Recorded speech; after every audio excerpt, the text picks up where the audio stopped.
Hola a todos y bienvenidos a este nuevo video. En esta ocasión voy a hablar de las mejores lecturas que pude haber tenido este año 2024. Quiero hacer un paréntesis. Creo que leí más sagas de las que me hubiera gustado leer o inicié varias sagas.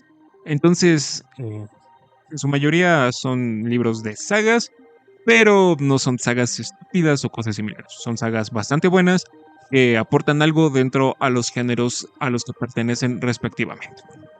Solamente tengo un libro que se podría considerar literatura seria, pero ahorita lo van a ver.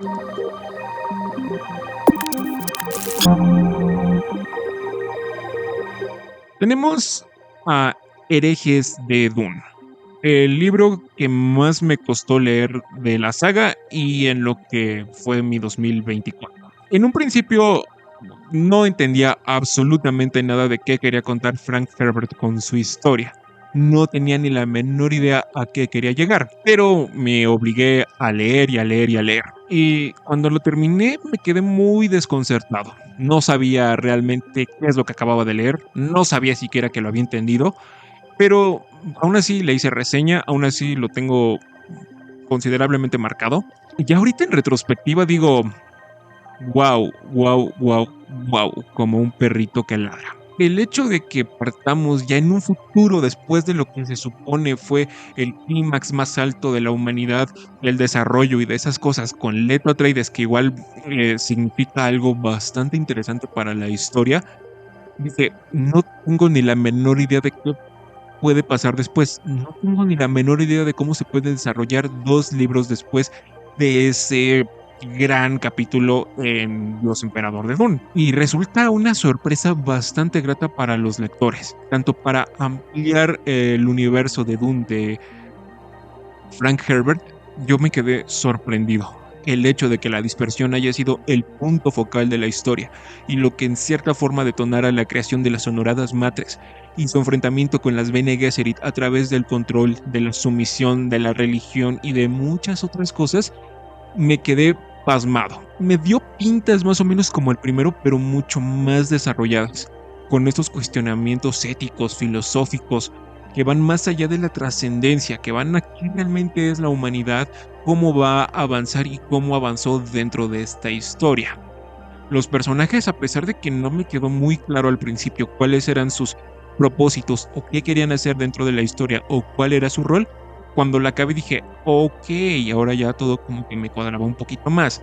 Todavía tengo ciertas dudas, pero cuando lo relea, yo sé que lo voy a disfrutar muchísimo más y va a significar más de lo que significa para mí hoy en día este libro. Duncan Idaho como un Gola bebé, como un Gola niño, me resultó muy interesante y lo sentí más cercano, incluso más que el Duncan original, que el Duncan de Mesías de Dune e Hijos de Dune respectivamente, y después en Dios Emperador. El hecho de que lo abarcáramos desde cero, de que tiene algo ahí oculto y cómo sus memorias van despertando y va identificándose poco a poco con su verdadero Duncan Idaho, fue interesante. Ahí ya realmente como que Frank Herbert nos dijo, te voy a explicar más sobre los Golas, cosas que ni siquiera te habías preguntado, ahorita mismo las vas a saber. Y me gusta que no se haya sentido como un ensayo social, como lo fue Dios Emperador de Dune, pero todos los demás personajes igual me gustaron muchísimo. Sion Atreides, Miles Teg fue mi personaje favorito. Al final le hace como el bebé Sinclair, entonces tiene muchas cosas, mucho, mucho, mucho. No se queda en una lectura que dices, wow, estuvo muy buena y se te olvida. No, no, no. Tiene muchos momentos que hacen que el libro se quede contigo. Ver cómo Arrakis deja de ser ya un planeta con tanta importancia, cómo le cambian el nombre de Arrakis a Arrakis. El hecho de que la especie todavía siga siendo vital, pero ya no lo sea tanto, los cambios en cada planeta, fue algo impresionante. Y considero que si en algún punto la humanidad llegara a tener viajes espaciales y cosas similares, resultaría algo como lo que nos plantea este libro de Herejes de Dune.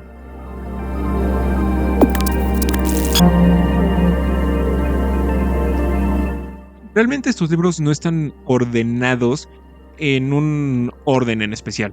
El primero que les voy a decir, sí, sí es el mejor libro que leí en el 2024, pero después tenemos un as en la manga de la saga de Wild Hearts.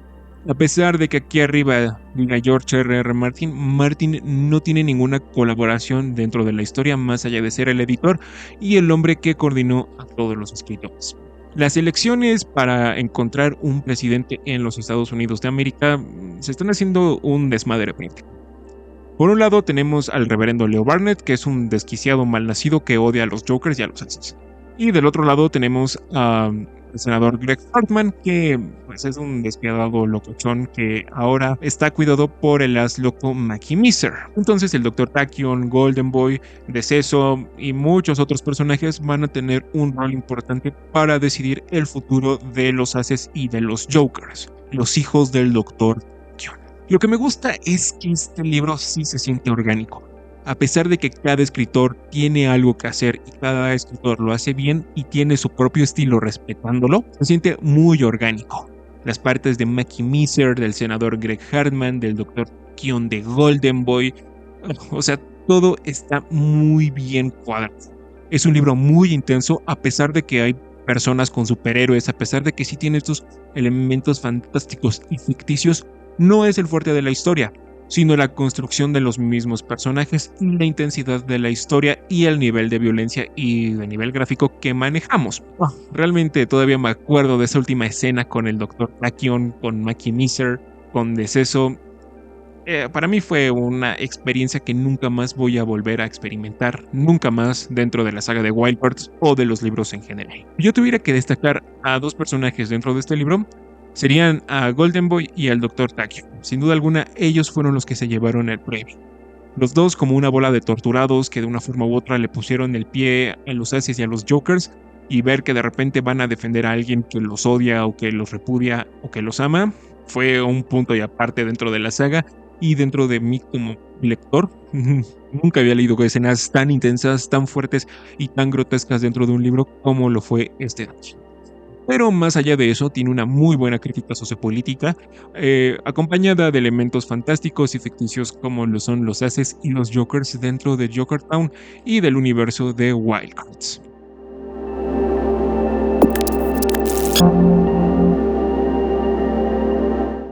Cada escritor tiene un libro infravaloradísimo.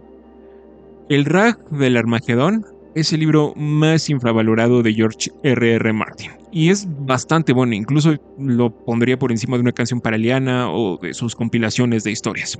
Es un libro de rock and roll, es un libro de música. Sandy Blair, de una forma u otra, va a tener que investigar el sacrificio de un miembro de una banda llamada Nazgul que pegó muy bien en una época cuando él era joven. Así que va a tener que investigar qué pasó con este tipo, con este miembro de la banda Nazgul, mientras entrevista a los Nazgul y reconecta de una forma con su pasado. Sandy Blair es un periodista clandestino, lo que nos deja ver que los personajes de George R.R. Martin, a pesar de que son odiosos y son seres despreciables, es muy fácil que él los escriba y que nos haga sentir empatía por un desgraciado malnacido como lo es Sandy Blair. El libro es muy especial, ¿no? Porque al principio de cada capítulo abre con una canción, o bueno, con algún verso de una canción, bastante conocida hoy en día, ya muy quemadas, pero que en ese entonces eran bastante populares y bastante buenas, que todavía no eran tan hostigantes como lo son hoy en día.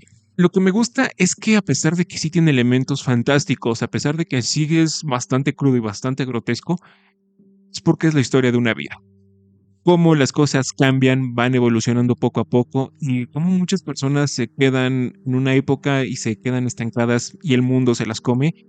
Fue desgarrador, pero de una forma u otra te abre los ojos. Dices, ok, esto que está pasando hoy en día no va a ser relevante probablemente 2 años, 3 años, 4 años, 5 años o incluso 50. Y si me quedo estancado aquí, mi vida va a pasar frente a mis ojos y no voy a haber disfrutado ningún cambio del mundo porque me quedé estancado en el pasado. El hecho de que la música sea el fuerte del libro, se sintió como un abrazo muy cálido, un abrazo que yo jamás había sentido. Si bien en algunos libros sí mencionan alguna pista o es inspiración o tiene un punto especial para el libro o tiene un papel importante, nunca había sentido que una canción fuera parte de un libro como lo fue en el Raj del Armagedón. Los personajes, la escritura es bastante bien. Podría decir sin problemas que es uno de los mejores libros de George R.R. Martin. Realmente es un libro que les va a sorprender muchísimo, es bastante grotesco, es bastante gráfico, pero también está muy bien escrito. Lo que lo hace importante y lo que lo hizo estar en esta lista es la calidad literaria que maneja Martin y también la calidez con la que maneja a sus personajes y a la historia.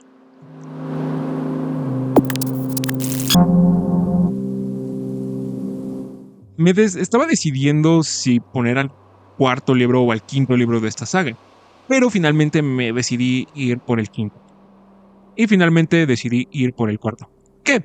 Bueno, porque en el Ascenso de la Sombra tenemos a todos los personajes bien cubiertos y porque en la batalla final, a pesar de que no es una batalla final enorme, no hay elipsis que nos dejan en blanco un clímax que se nos estuvo anticipando por casi 2000 páginas. El Ascenso de la Sombra muchos lo consideran el punto donde ya empieza la saga de la Rueda del Tiempo, pero no, realmente es que Randall Thor ya se pone a hacer cosas de dragón renacido sin pensar o sin cuestionarse si es el dragón renacido o no. Ese es el punto fuerte de la historia y por el cual a muchas personas les gusta. El hecho de ir poco a poco en las tierras de los 7 pliegues con los Aiel, conociéndolos poco a poquito. Es interesante también como Robert Jordan distribuye a sus personajes, me gustó más que los primeros 3 libros, porque realmente los personajes como Rand, como Moraine, Nynaeve o Egwene ya tienen el rol que les corresponde. Algunos están en el primer plano y otros ya están relegados a un cuarto o tercer plano, donde apenas se aparecen, pero las veces que aparecen están muy bien, porque son sorprendentes e impactantes y no gastamos tanto tiempo con ellos. Esto es lo que un libro de fantasía épica debería ser. Una escritura súper compleja y que sí te reta como lectora que te mantengas firme, un ritmo un tanto extraño, pero que lleva a un punto. No tiene una batalla final como les mencioné, no, pero lo que pasa es bastante emocionante. El hecho de ver a los personajes de que en su vida iban a tocar a una mujer ya que se andan agarrando a besos y ya se andan manoseando ahí a medio pasillo, resulta un crecimiento muy fuerte para los personajes. A pesar de que pueda sonar cómico y estúpido, el hecho de que los personajes vayan creciendo le da un poco más de peso que las situaciones fantásticas. Y eso fue lo que me gustó, porque sentí una simpatía con Rand. El hecho de que le empezaran a gustar las mujeres y ya hiciera algo con ellas, sí dije, wow, no pensé que viera este tipo de desarrollo dentro de estos personajes. ¿Qué más puedo decir? Es la Rueda del Tiempo y este es uno de los mejores libros que yo he podido leer.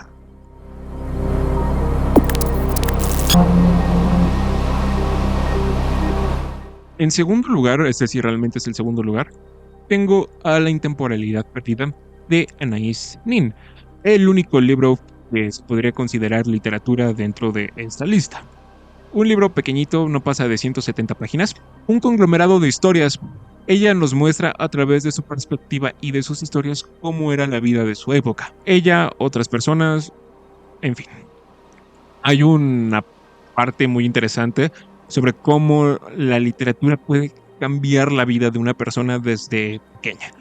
Cómo una mujer que es bailarina se las arregla para sobrevivir día a día y darle de comer a sus hijos. Podría seguir y seguir hablando de estas historias, pero es uno de esos libros que todos deberían haber leído una vez en su vida. Su pluma es bastante competente, tiene una prosa hermosa y las temáticas que abarca no son tan sencillas de comprender, pero Anais Nin las hace sencillas de comprender. Y sí te hace pensar y te cambia la perspectiva de muchísimas cosas dentro de la vida, dentro de la figura femenina y a veces uno como persona, llámese hombre o mujer. Este libro es un obligado que todos deberían leer en algún punto de su vida.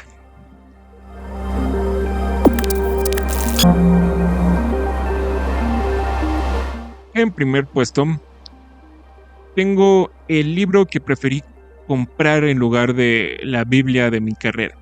El libro que elegí por encima del Compendio de Comercio Exterior. El Camino de los Reyes. El primer libro del Archivo de las Tormentas de Brandon Sanderson. Una madresota de 1200 páginas, tapadura. No sé siquiera por dónde empezar. Me gusta mucho la fantasía, como se pudieron haber dado cuenta. Me encanta, pero esto de aquí fue un punto y aparte dentro de la fantasía. Lo considero más revolucionario que Mistborn y mucho más grande. Rorschach, wow, o sea, no sé por dónde empezar. Los personajes de Brandon Sanderson son especiales, sus historias son especiales, su prosa es bastante sencilla, lo que lo ha hecho reconocido dentro de la esfera de la fantasía y que le ha ganado el puesto que tiene actualmente con todas sus sagas. Pero esto de aquí fue una revelación, fue un punto y aparte de mi vida. Nunca pensé que me iba a preocupar porque un cabrón se hubiera puesto en el filo de una roca pensando en aventarse y acabar su vida porque ese güey nunca había sido feliz. Es épico ese libro en todos los aspectos. La magnitud es bastante grande. Todo lo bueno pasa al final, pero no es que sean 900 o 1000 páginas de puro aburrimiento, en absoluto. Conectamos con los personajes, con Seth, con Kaladin, con Adolin, con Dalinar, en fin. Cada personaje es especial y cada personaje se lleva algo de nosotros como lectores. La prosa de Sanderson es bastante ligerita, la construcción de Rorschach es espléndida, no deja espacio para siquiera huecos argumentales. El hecho de que Sanderson hiciera este libro tan cercano y que los personajes sean el fuerte lo hizo un libro épico. Y parte de lo que nos quiere contar son los caballeros radiantes con las espadas, las tormentas, con los Parshendi y todos los misterios que aún aguarda esta tierra. Se llevó el mejor puesto para mí dentro de este 2024. La excusa era poder leer eh, El Hombre Radiante. De hecho, según yo, me iba a leer los 5 libros en menos de 6 meses. Todavía ni he comprado el segundo, entonces ya, este es un libro que sí te cambia la vida, a pesar de que no es literatura, es súper compleja, súper dramática y es literatura seria. Creo que es más valioso para mí que muchos otros libros que sí pueden llegar a ser considerados literatura de verdad o literatura más seria. La neta, Brandon Sanderson es un desgraciado mal nacido que escribe, es épico. Brandon Sanderson es uno de los mejores escritores actualmente y es uno que probablemente el mejor escritor de fantasía a día de hoy. Y este libro de aquí lo demuestra de una forma. Pero estos fueron los mejores libros que yo leí este 2024. Ustedes díganme cuáles fueron los mejores, si comparten algún libro que yo puse aquí en su lista. Y si es eso, se los voy a agradecer muchísimo. Gracias por haberme acompañado otro año. Y bueno, nos vemos en la próxima.